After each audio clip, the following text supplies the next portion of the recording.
of him.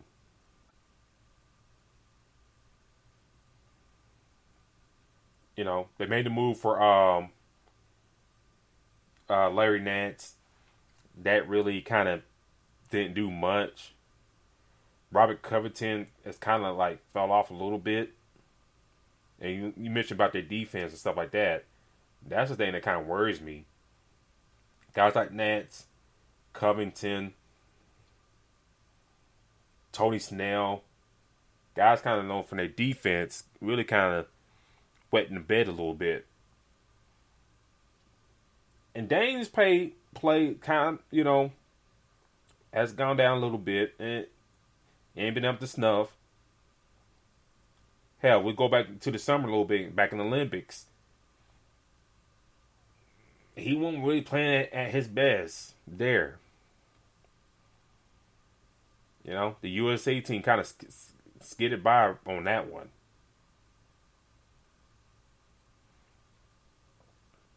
I don't know what this team going to do.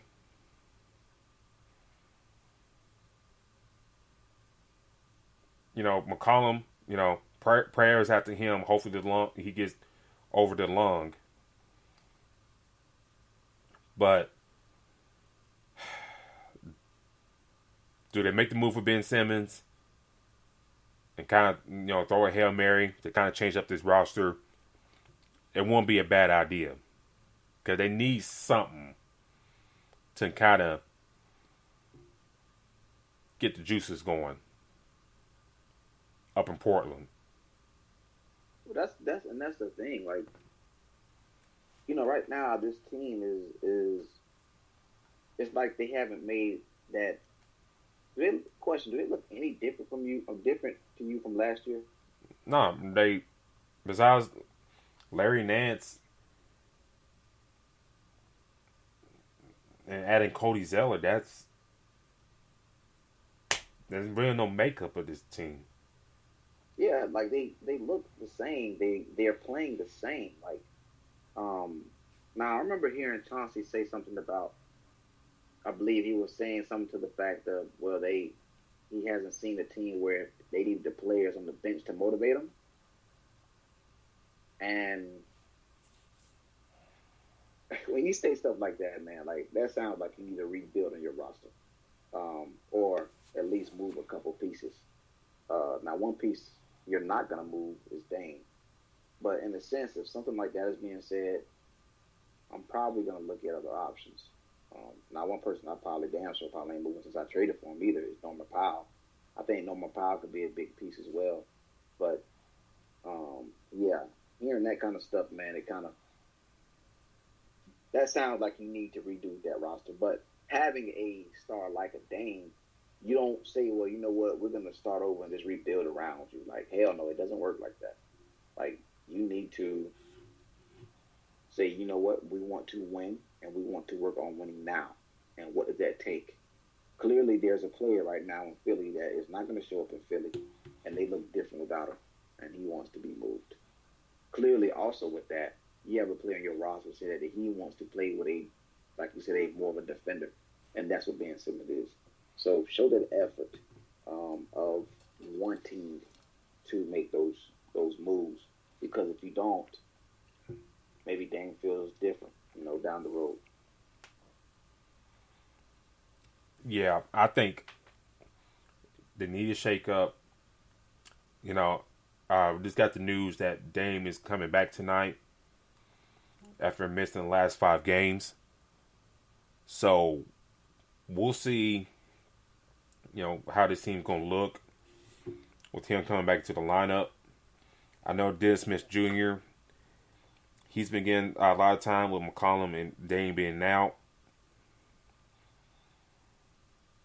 Even when they played the Warriors the other day, Dennis Smith had 12 points, 5 assists in 42 minutes, which should be better if you're playing that many minutes.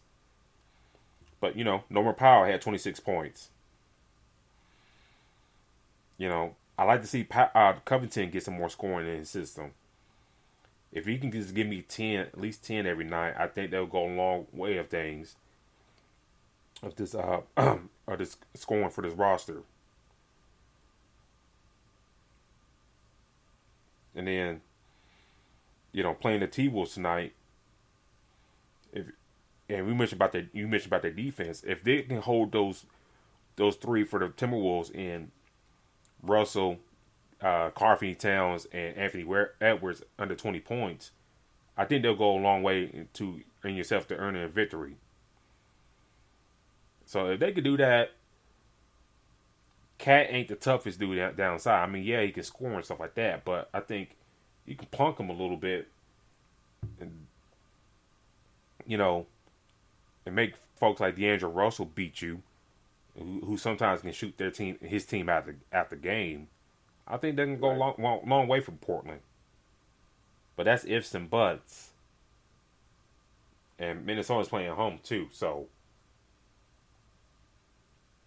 I mean they're playing at home. I mean at Portland, but we shall see on that. Yeah, well, I think that's going to be interesting. I don't think we get the game that we love to watch so quickly tonight. Just because, for one, he's coming back, from at being absent for so long. And another thing that plays a part is Patrick Beverley's going to go on the other side of the court. And he's usually guarding the best defender, very, physical defender. So it's going to be kind of interesting to see how this plays out. And like I said, this game is going to be interesting and leads into the Orlando Magic and the Lakers. So we're going to see, I feel a lot of you guys are going to have a lot of good games or a lot of scoring tonight. In fact, I'm looking at FanDuel options as we speak.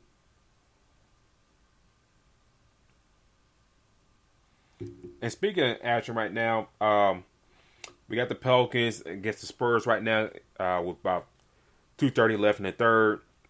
Spurs are up 77-74. 16 points for Brandon Ingram so far. 16 points and 8 rebounds for Valanciunas. Devontae Graham, 5 points. I'll get more on him in a second. Alexander Walker, 11 points off the bench so far. And then for the Spurs,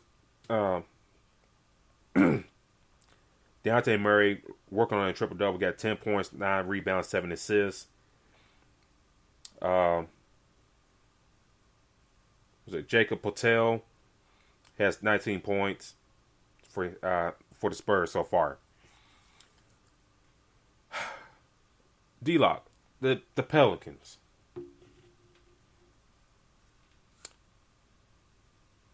Shams reported this. Rose reported this. David Aldridge. Think all the NBA beat reporters you can think of. All reported that Zion Williamson had another setback in his recovery from his foot injury. Now he's talking about we push him back a couple more weeks or whatever. The Pelicans are sitting at 8-20 right now, D-Lock. They lost Kyra Lewis for the year. I'm about to go on a rant about that in a little bit. We talked a bit about this off air.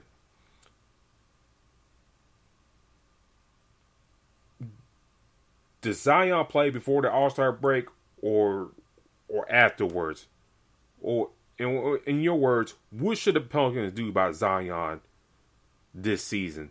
Hearing about the stories and reports about the setbacks with his foot. This is. It seems like every time we hear about Zion, it's not good. Whether it's injury wise, whether it's being unhappy there or family conversations as far as being in the organization, whether it's weight wise. To be honest, for one, I don't think he plays before the All-Star game. I think they play him after. And two, in my opinion, they need to sit him the rest of the year. He does not need to go out there right now because it seems like there's always a step back. And if you're having a step back before the season even before the season, like before you even step on the court at 100%, what's going to happen when you get actually on the court? Full. You're dunking the ball. You're hitting the court hard, and being very physical around other players. Like, this is something that is going to affect this guy. So they need to literally let him sit the rest of this season, and they need to make sure that he is fully healthy. There's nothing wrong, and that they can move forward with him in a positive light and get him to be in the best shape of his life for next year. Because right now we're already hearing, different stories about he's gained, more weight. Now he's, on a different level when it comes to weight for an NBA player. I think we heard something similar, or I think Charles Barkley had some very similar issues and talked about it. But the fact is, he was playing. But we haven't got a chance to actually see the greatness that is there for Zion.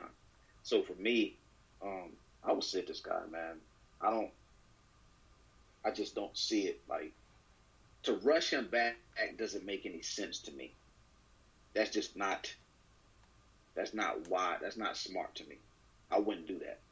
So, but a lot of these teams where they're looking at the option of, well, we want to see somebody come in now. We draft him, we put his potential in, we're selling jerseys and all this stuff. They want to put him on the court. And another reason why they don't need to rush is, what the hell are the Pelicans doing? They are not looking too impressive right now.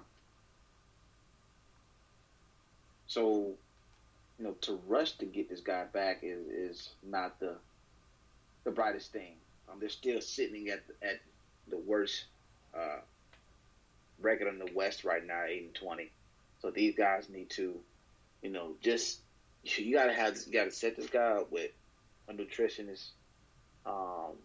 He needs to have a physical therapist with him, and they need to get him fully healthy to where he can be able to perform on a game basis. Because right now, you're just doing activities and there's a step back. Just think about that. You're not even full tilt. You're doing just like activities, at practice, a few practice activities, and you're having a setback.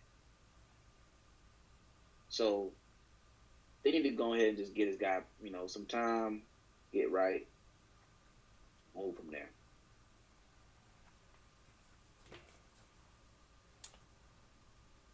I don't know what the Pelicans are doing either. It's been like a hot mess with them. I don't know what Willie Green's doing, to be honest with you. His rotations have been kind of like, what are you doing? And then players who ain't playing up to snuff, he still plays them. Devontae Graham. Honestly, I didn't like the move in the first place for the Pelicans, only for one reason. You had just drafted a point guard in Kyra Lewis the year before. Lonzo's gone. You got rid of the dead weight of Eric Bledsoe. You kind of figure, okay, you didn't give this kid the ball and let him run with it. Now this kid has torn his ACL. Lucky for him, he's still at a very, very young age. But, D-Lock, I've seen Kyra Lewis play since high school. All 4 years of high school. Well, I take that back. 3 years of high school. He reclassified, went to Alabama early. But 3 years of high school. You get what I'm saying. Now this kid gone. Who should be running and gunning with your face of your franchise, Zion Williamson. Like you mentioned. And let me ask you this. You think it's like the environment in New Orleans. I'm just talking about like food wise, because I mean, you know, we know the New Orleans and the food and stuff like that. You think that's like an issue? It's like, I hey, think. go Go ahead. ahead. I think it's an issue just because there's no discipline there. Now again, and we talked about it just before. I think we were tagging onto it with Anthony Davis. Um, there's going to be okay. You have nutrition and you eat a specific way. You eat healthy in specific times, but you have to be disciplined and understanding. Okay, I can eat this time, or I can eat this only this amount. It's about being disciplined. Like you're a professional athlete, right? Not sure if you've been noticing, but I think they talked about it before. Luka looks like he's a little heavy right now. Like he looks like he's a little out of shape right now. So these athletes are getting now. Okay, he went to Olympics, fine. These athletes are getting in a situation where they have been, they're professionals. Damn near anything is given to them. Like they have the money to get a lot of stuff, and it's like they're not fully all the way in. Now, clearly, the older they get, the more mature they will be. But at this point, this is why we love LeBron so much. This is why we love Tom Brady so much. This is why we love Michael Jordan. This is why we love Kobe. It's because they were dedicated all the way through. All day. They would leave practice and it's still on their mind, what can I do to be better? What do I have to do to make sure that my next day of practice, my next game, my next competition is up to par? And that's what we need to have with these players. And I piggyback that back to the question as far as eating in New Orleans. Of course, there's plenty of things that you can eat there, cool. But you have to be disciplined and understand, okay, well, yeah, I'm eating this, but this is the workout that I have to do. This is the things that I have to do. So that's the problem that I think is lies. I don't think it's necessarily the options of eating ice cream and cake or eating different meals, eating candy or drinking soda or drinking liquor, whatever. It's the fact that the athlete has to be disciplined himself or herself and say, hey, I can do these at this specific time, and now it's time to go back to work. Why? Because I'm trying to be the greatest of all time. I want to win championships, whatever the heart desires or passion. So these things are very important, and they have to be something that is known. But most of the time, like I said, a lot of athletes don't do that at a young age.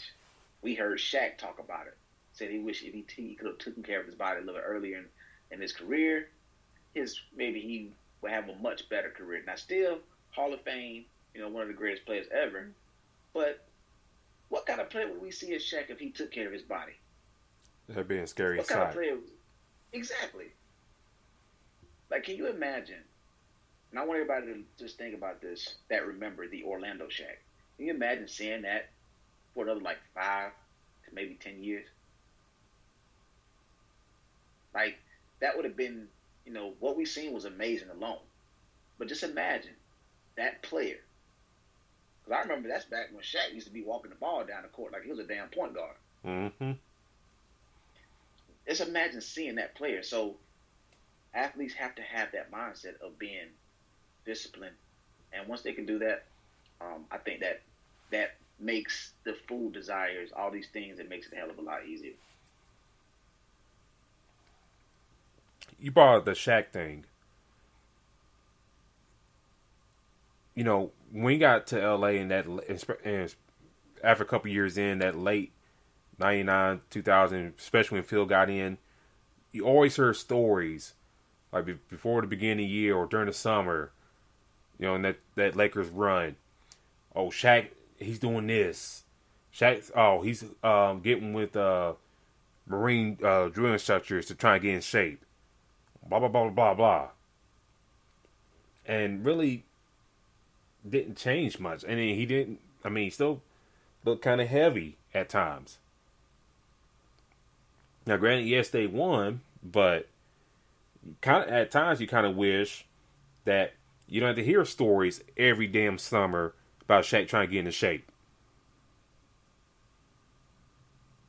But Zion, he's kind of like in that same boat. But the thing, like you mentioned about Shaq in his